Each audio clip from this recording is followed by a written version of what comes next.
సాయంకాలం మన దేశ రాజధాని ఢిల్లీ నగరంలో ఎర్రకోట ముందు కొంతమంది తీవ్రవాద మూకలు మన దేశ రాజధానిలో ఆత్మాహుతి బాంబు దాడులకు పాల్పడి అనేక మంది అమాయకుల ప్రాణాలను బలిగొనడం, దేశ రాజధానిలో అలజడి సృష్టించడం అనేటువంటి జరగడం జరిగింది.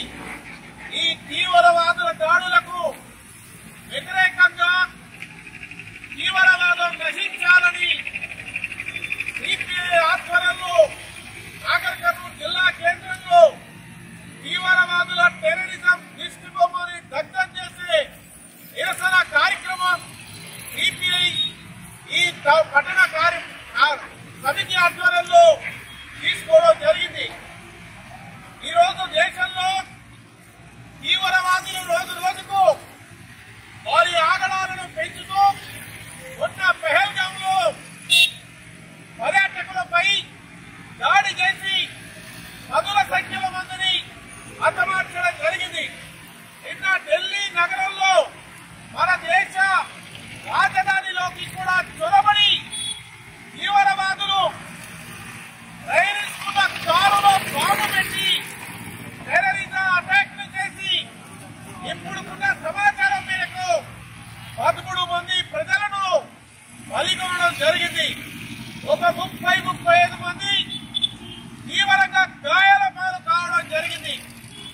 ఇంత దారుణమైనటువంటి పరిస్థితులకు ఒడగట్టుతున్నటువంటి తీవ్రవాద సంస్థలన్నింటినీ కూడా భారతదేశ ప్రజలుగా ఒకటే హెచ్చరిస్తున్నాం.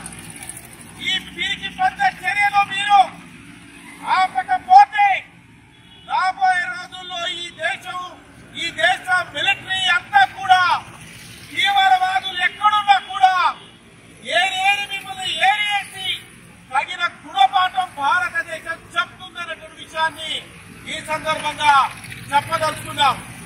సిగ్గు ఎక్కువ లేని తీవ్రవాదులు మొత్తం కులం పేరుతో మనుషుల ప్రాణాలను బలిగొంటున్నటువంటి ఈ నరరూప రాక్షసులకు ఒక మతంతో గాని, ఒక ప్రాంతంతో గాని, ఒక దేశంతో గాని సంబంధం ఉండదు. ప్రపంచాన్ని నడిపిస్తున్నటువంటి పెట్టుబడిదారీ వ్యాపార పెద్దలందరూ కూడా ఈ టెర్రరిజాన్ని, తీవ్రవాదాన్ని పెంచి పోషిస్తున్నారు. అలాంటి దేశం పైన సంవత్సరానికి 3-4 రకాలుగా దాడులకు పాల్పడుతూ ఉన్నారు. ఇది అత్యంత బాధాకరమైనటువంటి విషయం. నిన్న మొన్ననే మనం పెహల్గాంలో జరిగిన దాడిని ఇంకా మరవలేదు. ఆ గాయం ఇంకా మనపై మారలేదు. మళ్ళీ నిన్న ఢిల్లీలో తీవ్రవాదులు విరుచుకుపోవడం జరిగింది. ఈ సందర్భంగా మన కేంద్ర ప్రభుత్వాన్ని, నరేంద్ర మోడీ గారిని, హోంమంత్రి అమిత్ షా గారిని ఒకటి అడుగుదలుచుకున్నారు. ఎన్నికలు జరుగుతున్నాయి.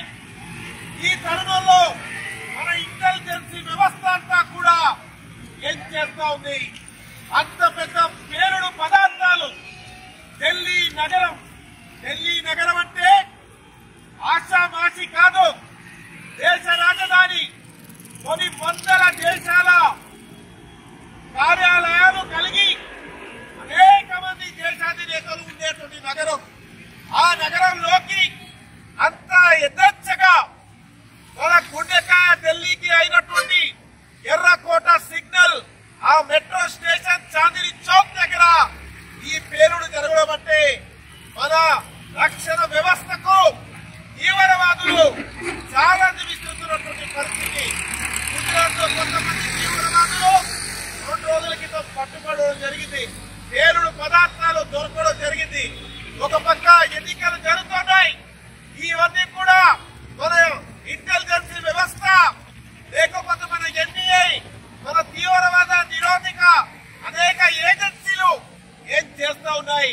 ఎందుకు ఇంత దారుణం జరిగే వరకు చూస్తూ కూర్చున్నారని నేను కమ్యూనిస్టు పార్టీగాను, నేనే కాదు, దేశ ప్రజలందరూ కూడా నిన్నటి నుంచి ప్రశ్నిస్తున్నారు. ఇది తీవ్రంగా ఇంటెలిజెన్స్ ఒక విషయం ఇక్కడ అర్థమవుతా ఉంది. మోదీ గారు నేరుగా సందర్భంగా దాడి పాకిస్తాన్ కి మనకు యుద్ధం జరిగితే అమెరికా అధ్యక్షుడు చెప్పారని యుద్ధాన్ని అర్థంతంగా ఆపడం జరిగింది. యుద్ధం ఆపినప్పుడు శాంతి కపోతాలాగా మాట్లాడారు. ఇంకోసారి భారతదేశం మీద దాడి జరిగితే మాటలు ఉండవని సినిమా టైపు డైలాగులన్నీ కూడా ప్రధాని గారు చెప్పడం జరిగింది. సరిగ్గా 3-4 నెలలు కూడా గడవక ముందే ఆయన ఉన్నటువంటి ప్రధానమంత్రి కార్యాలయానికి కొన్ని కిలోమీటర్ల దూరంలో తీవ్రవాదులు ఈ రకమైనటువంటి దుశ్చర్యకి పాల్పడ్డారు. ఈ ప్రభుత్వం ఎలాంటి ఇప్పటి వరకు వైఖరి లేదు. కాబట్టి మిత్రులారా, ప్రభుత్వం ఏదైనా కూడా దేశ రక్షణే ప్రధానమైనటువంటి బాధ్యతగా తీసుకోవాలి. కానీ దురదృష్టవశాత్తు ప్రచారాలకి పరిమితమైనటువంటి మన ప్రభుత్వాలు దేశ రక్షణ విషయంలో ఎక్కడ కూడా తగిన చొరవ తీసుకోవడం లేదు. ఈ బీజేపీ వాళ్ళు అధికారంలోకి వచ్చినాక కనీసం 11 పెద్ద తీవ్రవాద దాడులు జరగడం జరిగింది.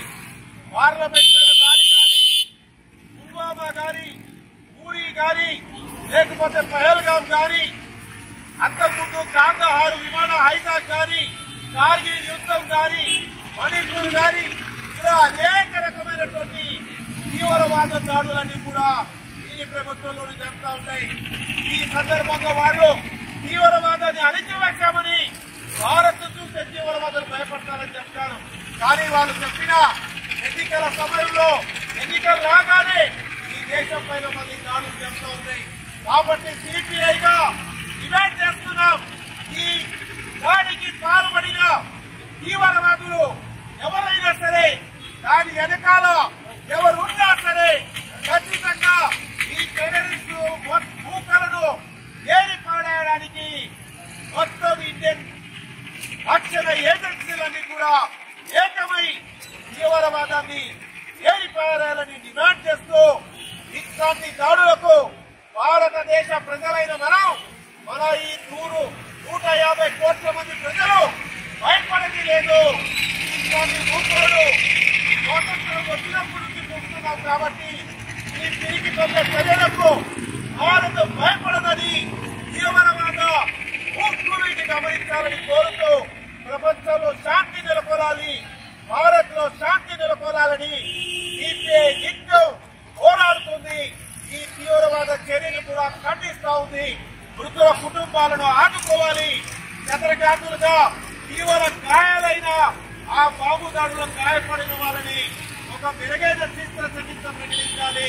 వాళ్ళకు నగదు ప్యాకేజీ ఇవ్వాలని సిపిఐ డిమాండ్ చేస్తూ వీటన్నిటిపైన ఒక విచారణ కమిటీ చేయాలి.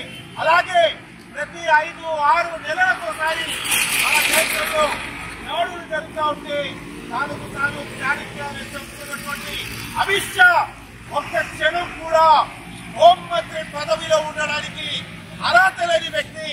తక్షణమే అమిత్ షా హోంమంత్రి పదవికి రాజీనామా చేయాలని, రక్షణ శాఖ మంత్రి కూడా బాధ్యత వహించాలని సిపిఐగా మేము డిమాండ్ చేస్తూ ఈ తీవ్రవాద చర్యలను ఎప్పుడు ఖండిస్తూనే ఉంటామని ఈ యొక్క కార్యక్రమమే కాదు, ఈ తీవ్రవాద దృష్టి బొమ్మని దగ్ధం చేయడంతో పాటు అనేక తీవ్రవాద వ్యతిరేక కార్యక్రమాలు, ప్రజల మధ్య ఐక్యతను తీసుకొచ్చే కార్యక్రమాలు సిపిఐ ఎర్రజెండా కమ్యూనిస్టు పార్టీ చేస్తుందని మీ అందరికీ తెలియజేస్తూ ఇప్పుడు ఈ దృష్టి బొమ్మని దగ్ధం చేస్తాం. నశించాలే తీవ్రవాదం,